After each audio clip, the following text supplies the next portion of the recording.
And in this session, we're going to be exploring the challenges that our museums face in caring for their collections and interpreting them within the challenges of capacity and finance that we all have. We're going to be looking at best practice in decolonisation, and we've got some great panellists here to chat through some of those issues, how digital can open up opportunities, and also how collections are at the heart of our museums and how best we care for them. So I'm going to hand over now to Katey Boal, who's going to be facilitating the session, and enjoy. Hello everyone. Has everyone had their cups of tea? Yes. No? Have you had your coffee? Right. Well, we're going to talk about some pretty big things. And we're really going to look at broad brush ideas around digital, ideas around decolonisation, and ideas around conserving and caring for our objects. These are big topics, guys. And really what this is about is setting you up for some really fantastic workshops that are going to happen afterwards. So, with not much more ado, I'm going to hand over to the panel. They're the ones you're here to hear from. And they're just going to very briefly introduce themselves, and then we're going to get into the good questions. Okay? Here we go.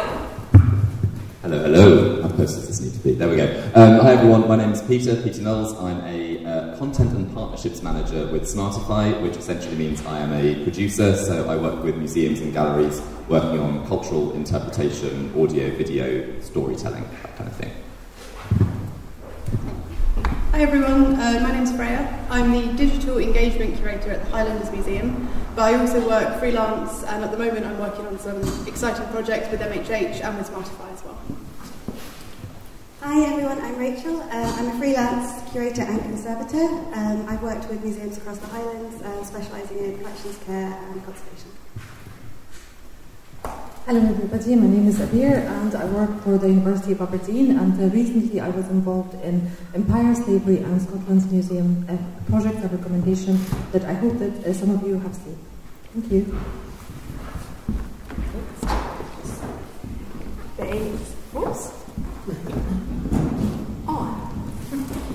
Thank you very much, guys. Thanks for the introducing yourselves. I'm just going to dive right in because I think that these topics of decolonisation, conservation and digital are all really quite intrinsically linked. And I want to talk to you about the politics of our decision making, first of all.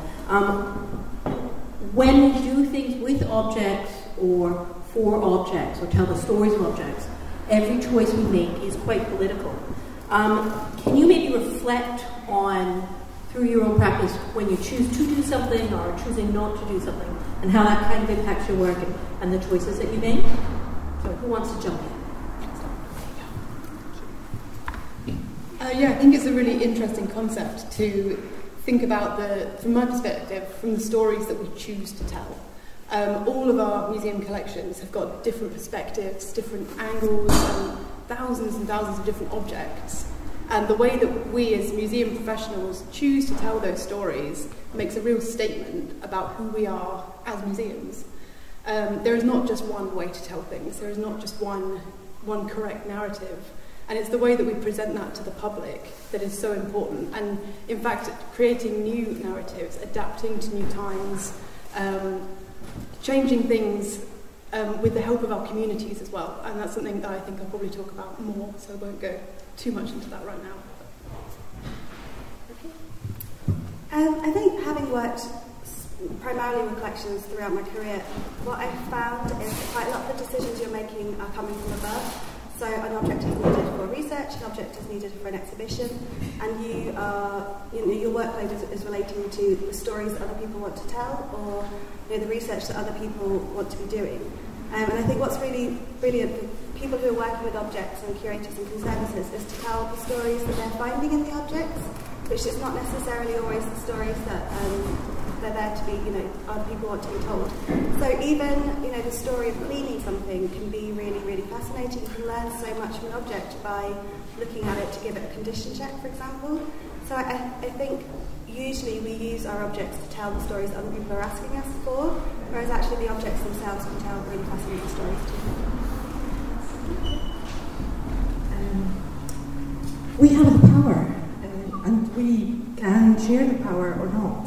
So it is a decision that we have to consciously do. Co-curation, co-creation, I think, is the way forward. We can't just decide, and we can't just invite communities at the last minute. When we have already decided everything, we know what is the exhibition is going to be about, and we just bring in community so we can say, we just curated this exhibition with the community. And I think, yes, museums are political institutions, and we have this power, but I think it is time now that we have to, I wouldn't say give it away, but at least share it. Start with sharing it, and then, communities probably will take over eventually. I think the only thing I would add to that is, and I'm in quite a privileged position here because I'm the rogue element, and I sort of don't have to deal with the internal politics of sort of museums and creation. I sort of come in as sort of a supplier or helper. But I think historically there was this idea that sort of politics in museums and sort of presentations of things was quite a sort of scary thing to be maybe avoided. Whereas I think, similar to what you were saying now, I think it's actually, this is sort of classic negative to positive, but seeing being political as an opportunity. So as you were saying, telling stories in different ways, bringing in things. So maybe just trying to sort of reframe how we think about that big, scary politics word. To that end, then, and if we're talking about this idea of enabling multiple voices, how do we facilitate that within our roles across museums?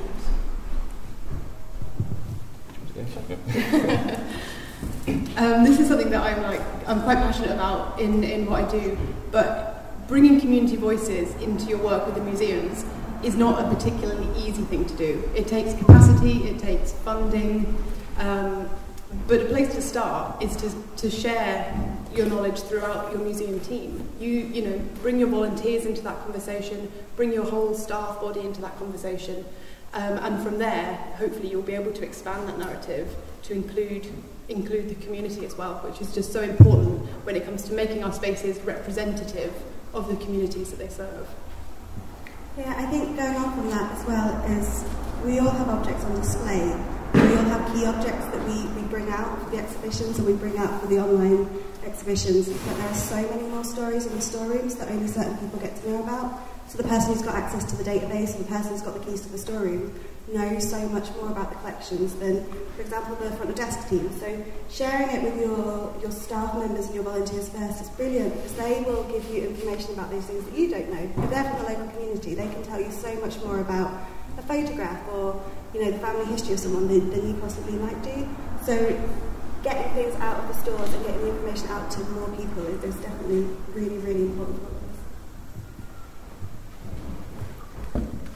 Collection databases, I think, should be online. Everybody should be able to search for whatever they want on the museum database, and this is when digital comes to play. I also think that there is huge lack of trust between the communities and between museums, and it will take a very long time to gain this trust, and not just have engagement with a particular part of the community, but the whole community. So we just have to be patient and work on it. We can't just ignore communities for so many years, and then suddenly now we decided that we're going to invite communities in and we just want them right now. No, it will take time. So bear with it and build these bridges. It will take time, but be patient. And I think by building these bridges, by making the museum a place where so many voices can be heard, respected and appreciated, I think this will eventually help. I think just on that, you're completely right. There's that, I can't remember the exact phrasing, but the old adage is sort of nothing for us without us. It's sort of pointless us internally making something. So we recently worked on a tour for the Royal Museums of Greenwich, which was a queer history tour of one of their spaces. And it would have been kind of pointless to have just sort of, having said nothing to the surrounding community, just have suddenly turned up 3 months later and go, look folks, we made you a queer tour. And it's like, and? We didn't have anything to do with this. So I think, yeah, bringing people in as soon as you can with any projects will just sort of help them come through. And also, just because obviously I'm with the digital hat on slightly, that idea around kind of digitisation, I think, completely agree, open access stuff is fantastic.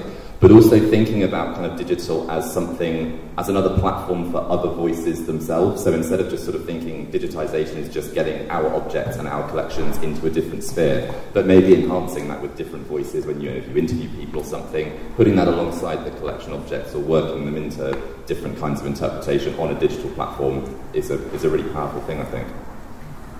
Yeah, and I think when you start bringing in multiple voices, then all of a sudden you start having perhaps more challenging conversations, and there's also a real opportunity for you to have people respond in ways that are unexpected, to respond in ways that perhaps you don't like. And I guess my next question to the group is, how do we embrace that dissent?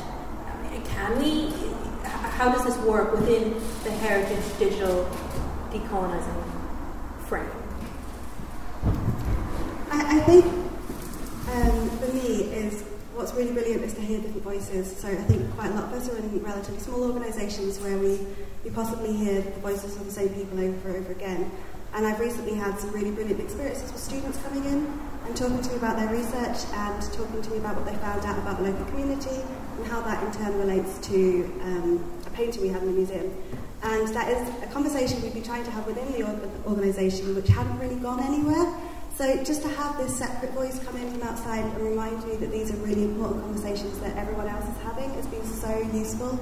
And again, days like this where you can bounce those ideas off other people who've got possibly similar collections or similar queries or similar problems, and just see how everyone else is doing it and remind yourself of why you think this is an important thing that we should be tackling and why you really want to challenge it within the organisation. Thank you. I think having conversations and not take things personally, because sometimes, I'm talking about myself, I sometimes take things a bit personally. I worked on that for about 3 months,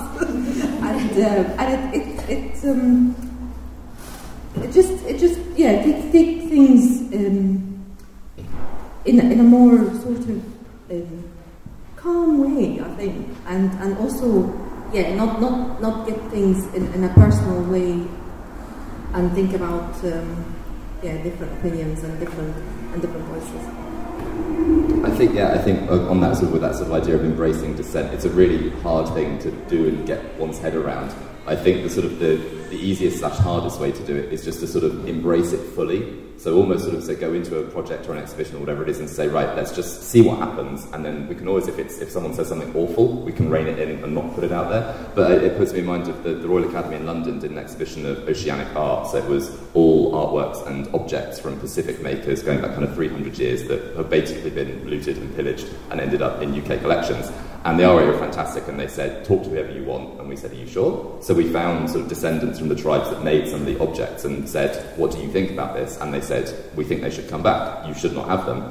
And we went back to the Royal Academy and said, this is what you asked for, this is what they said. And to their credit, they said, yep, put it on the guide. So it's that sort of embrace everything and then take as much as you can, even if you have to sort of do baby steps to start with, I guess. Can I just add something very quickly? That also ethics are not fixed and they change. So within this framework, I think that what we thought was really good before might not be good now and might change in the future.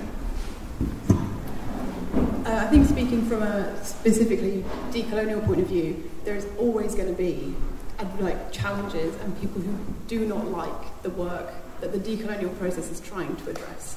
It's a massive form of dissent in this area. And part of that is breaking down the process into really sensible and really practical steps that we all, at the end of the day, know need to be taken.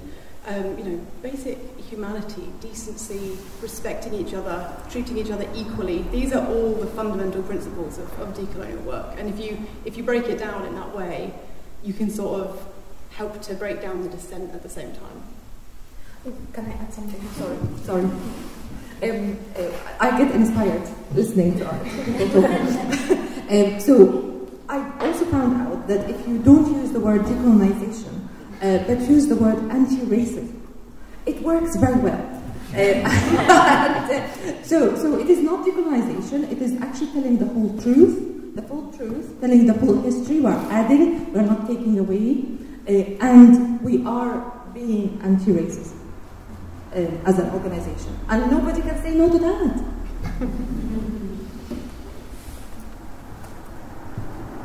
I think there's something around acknowledging the breadth of history, acknowledging something around the people who were historically the authors of history, and sharing the fact that actually it's a much deeper, much richer story that addresses so much more than what than the 20 seconds you get in the Wikipedia or whatever. And there is, and you're right, the anti-racism thing is actually an excellent way to sort of address the situation and as a way in, a door to open. That brings me back to this idea of balance. How do you feel we can create balance within our narratives, or do you think within the conversation that we've just had, actually is it even possible to have a balance within our narratives when we're thinking about things like decolonization, significant injustice, I think that's fair to say, caring for our collections, and using digital as part of that. Go. I'll take it. So I think, if you repeat the question, what I literally just totally blank. Balance, of course. So I think the first thing I want to do is just make that distinction between balance and neutrality. Museums cannot be neutral spaces. They never will be, they never can be, and it's not something that we can realistically aim to do. But balance, on the other hand, is about readdressing our collections, readdressing our interpretation, and sharing the whole story. As Abeer very eloquently said, it's just adding to the story. It's not taking away, and it's providing both sides of the story, and that is balance. And it is something we can do. It's a big project for all of our museums. Certainly not something I think any museum has yet achieved, but it's certainly something that we can go on to do. So. I'll add something. If the BBC cannot achieve balance, and they've been going on for very long, so make sure that balance will happen eventually. But it is a long way, and it is also not easy. Not easy. It is a hard work beyond that, and with it. So just be patient. I think what's sort of quite great about some of these conversations is they do all go back to opening up our collections and hearing different voices. So we can't have balance if we're only listening to our two curators or our board members. Opening up conversations to different audiences, different people, non-museum goers. All of that is really great to give us balance. And like you say, go back to accessibility and about decolonisation. A lot of it is to do with just opening up and talking to more people and hearing the opinions of more people. And I think as well, on when you mentioned about the actual sort of physical balance, that there are sometimes huge gaps in collections from history, gender, race, anything you can think of. A really interesting way to kind of readdress that balance, if there physically aren't the objects that you condemn, is this idea of sort of creation. So a museum or a gallery as a creative space. So maybe if I'm working with a museum where there simply aren't enough sort of records of women of colour during colonial encampments and that kind of thing. So they've commissioned women of colour today to create kind of artistic responses and that kind of thing. So those responses then sit alongside the very traditional kind of diagrams of slave ships and blunderbusses and that kind of thing, which just will give a different feel to a museum space, but it's also doing something to encourage that conversation. If it's something people aren't expecting when they go into a space, it sort of can only help to sort of make them think and challenge what they've normally been presented with. I'm reminded of a project that we did a very long time ago at Inverness Museum, where we got a bunch of pictures, but there were pictures of women, Highland women, and we didn't actually know who the women were or the stories of the pictures, because who writes things down about women?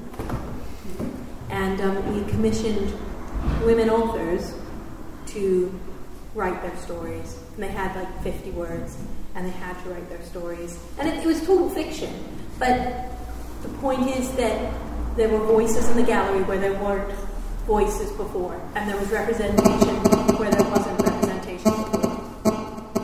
That's very good.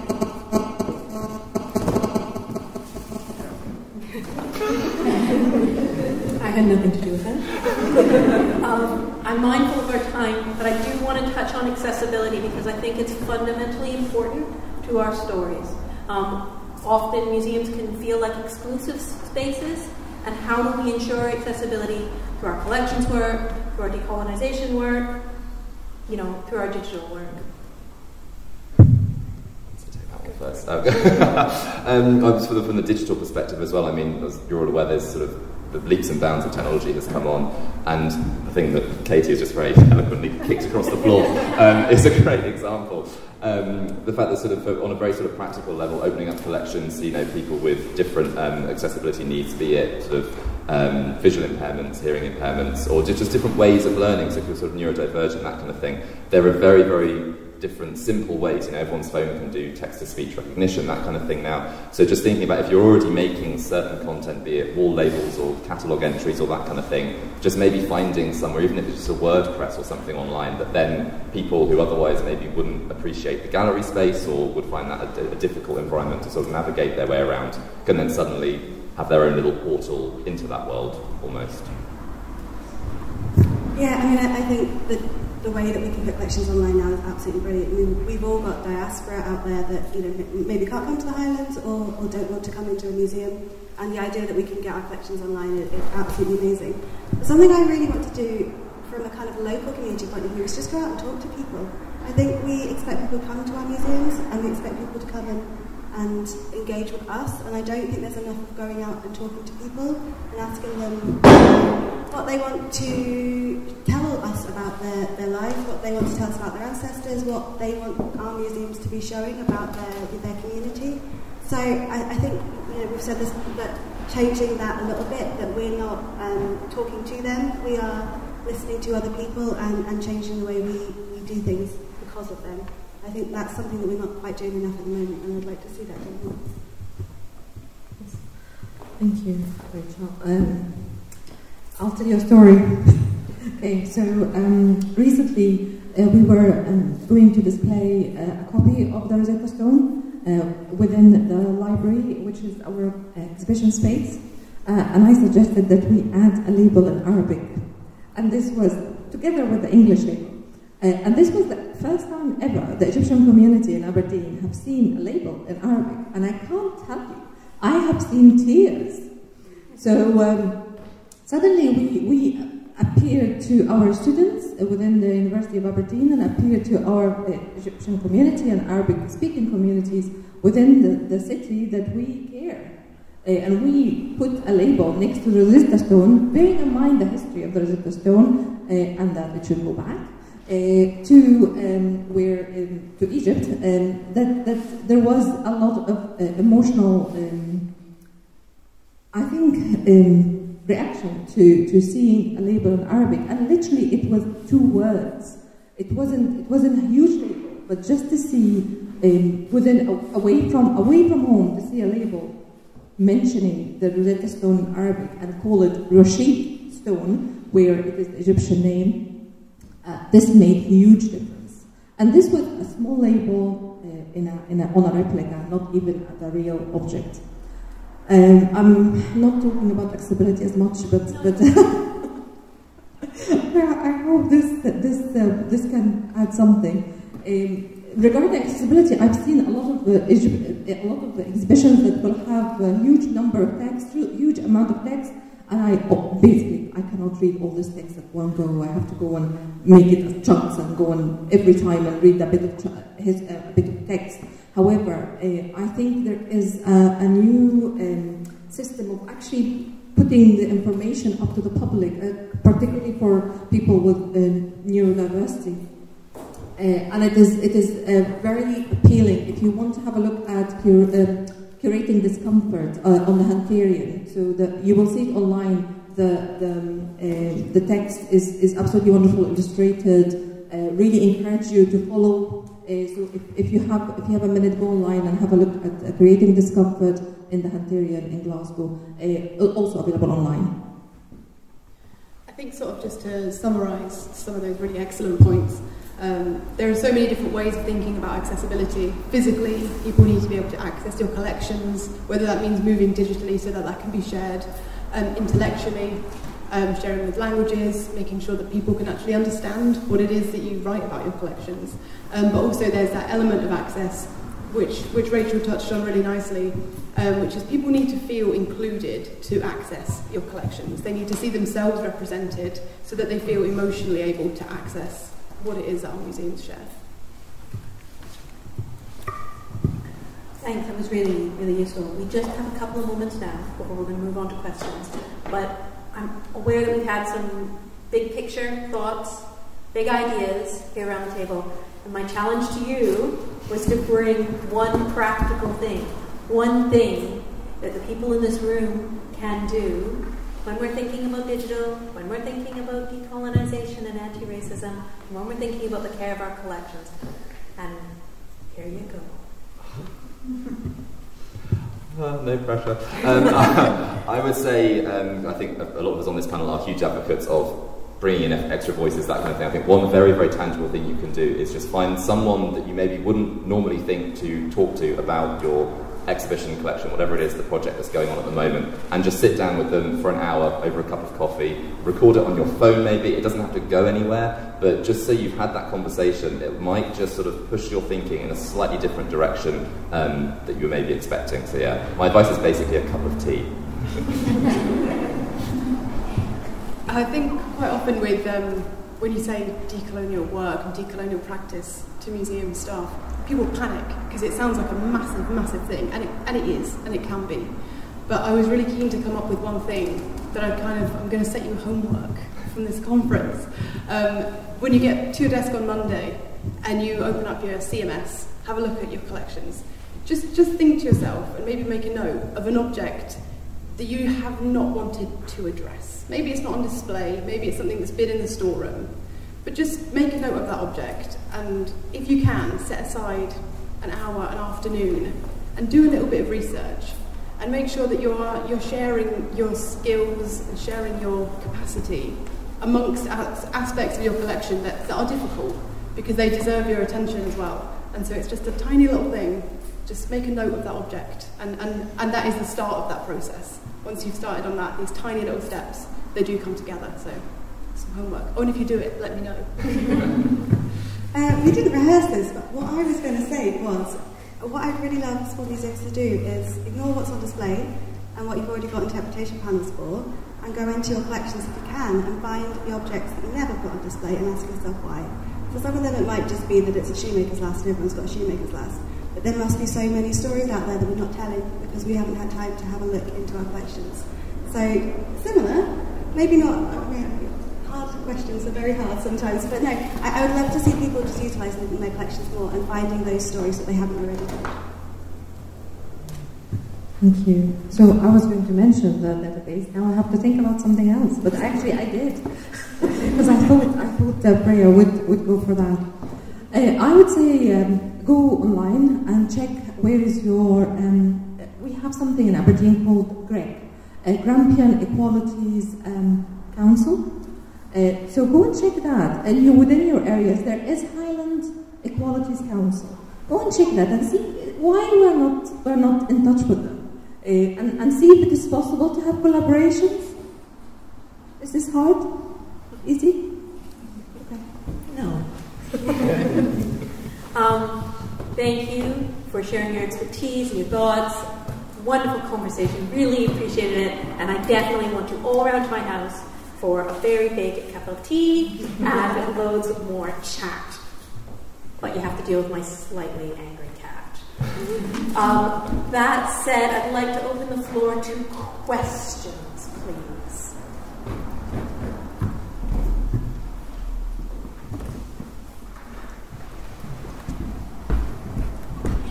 I think I could probably say that. I think it's design. As usual, trying to cause some mischief. This is an incredibly non-diverse group of people.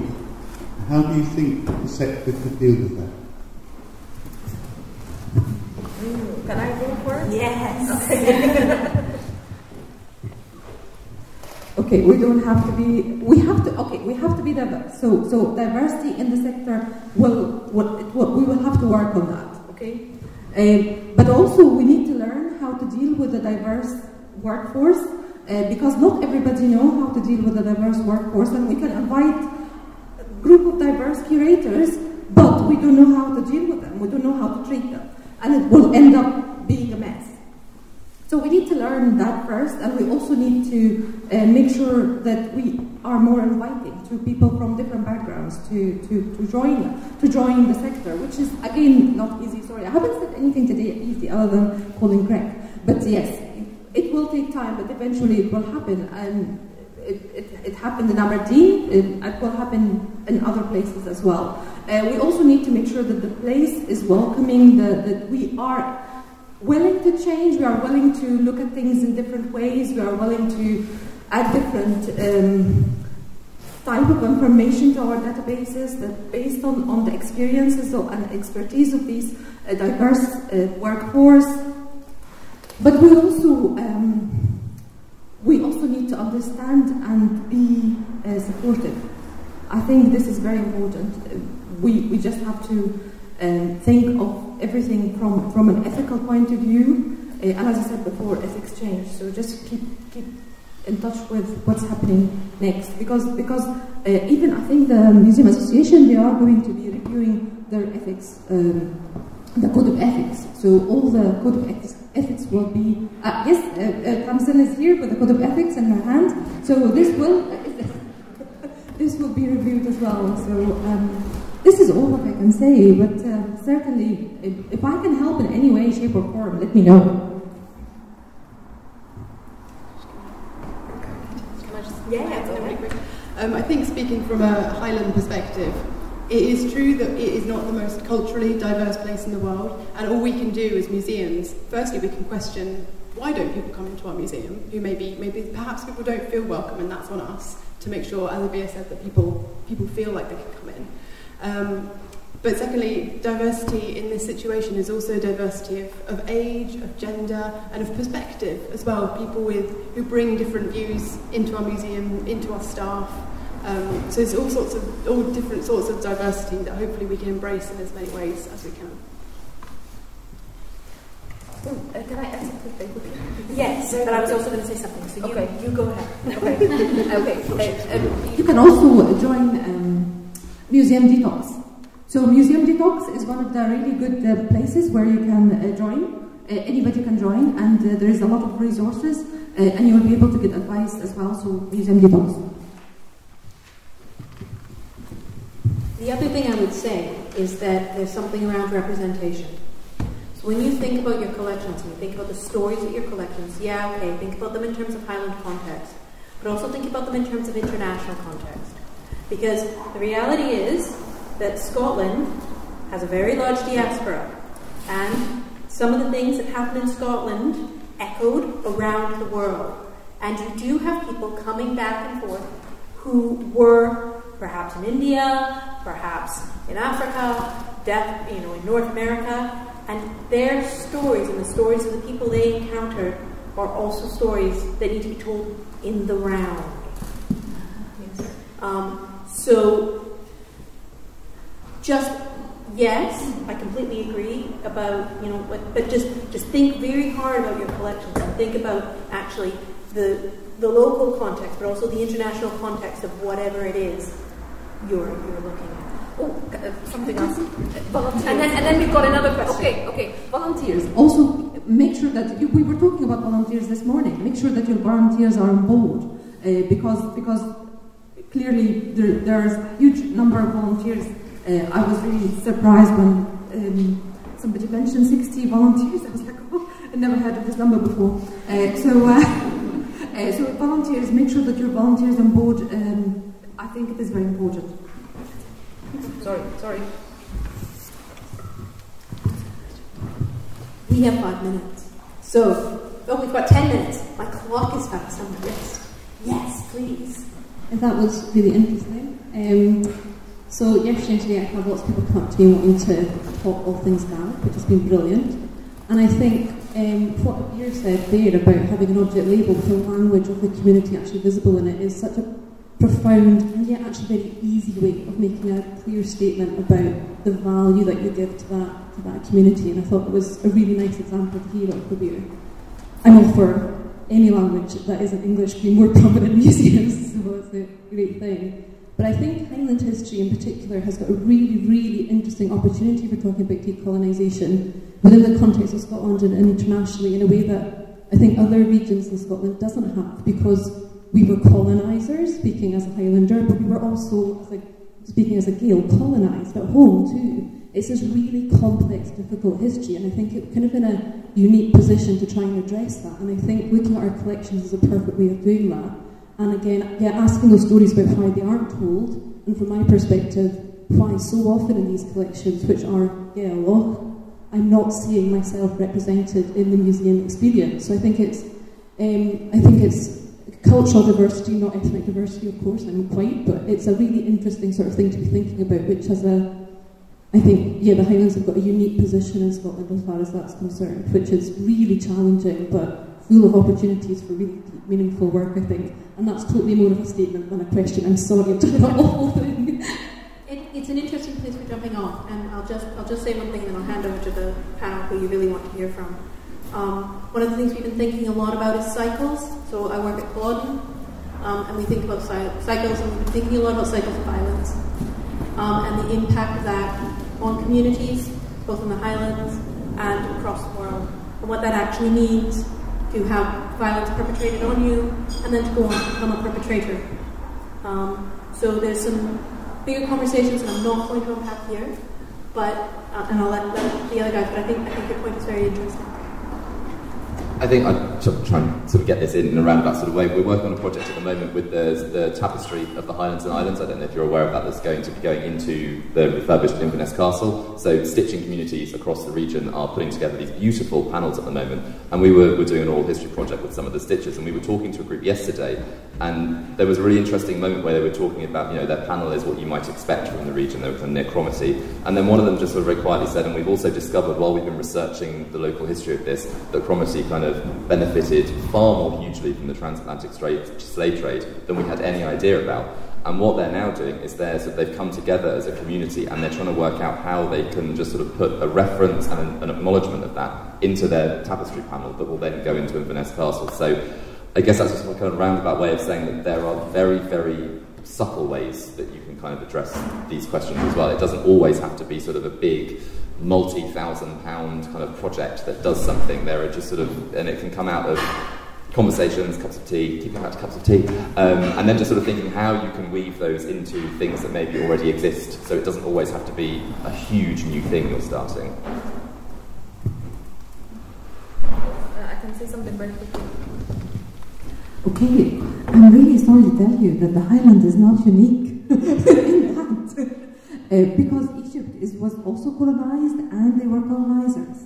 So Egypt was colonized, and then Sudan was colonized by Egypt. So this happens a lot, and different places deal with it in different ways. Egypt, I think, decided to ignore it totally, and not to mention anything about it. Yes, this is all. But certainly, I'm happy to continue the conversation anyway.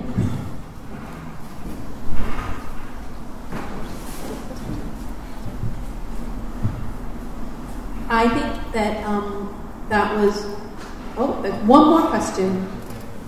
No? Yeah? Come on.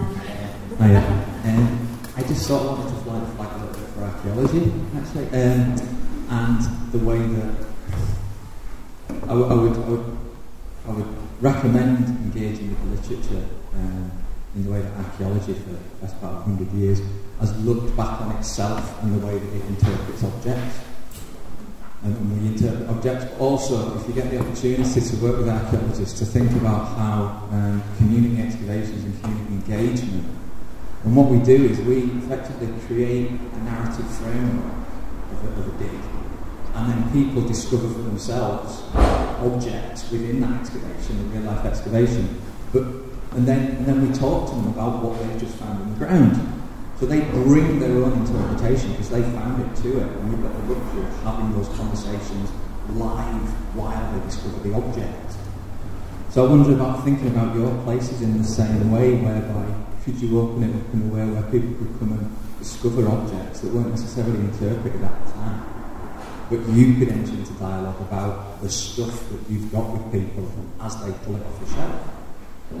You know, just as I say, the thing we find are probably a lot less sensitive. It's a lot of broken glass and pottery, but it's a framework that just allows for dialogue. So I would encourage everyone to, you know, sort of think about that sort of engagement and or working with archaeologists. Can I say diverse archaeologists as well? Because I remember me interpreting things in different ways when I was digging in Aberdeen. so to have this diverse workforce in archaeology would also help. That was a really exciting, really useful conversation. Thank you so much, and thank you for joining us in that conversation. I've written down a couple of things that sort of really resonated with me. Something around the power of language and the importance of representation and how we can actually incorporate that into all of our work. And it's something that's not a particularly expensive thing to do, but it's something that we can certainly look at when we're thinking about interpreting our collections. The importance of sharing stories and sharing power. By and for. So if you're representing me, you know, involve me in the conversation. Thank you. And thank you to my panel.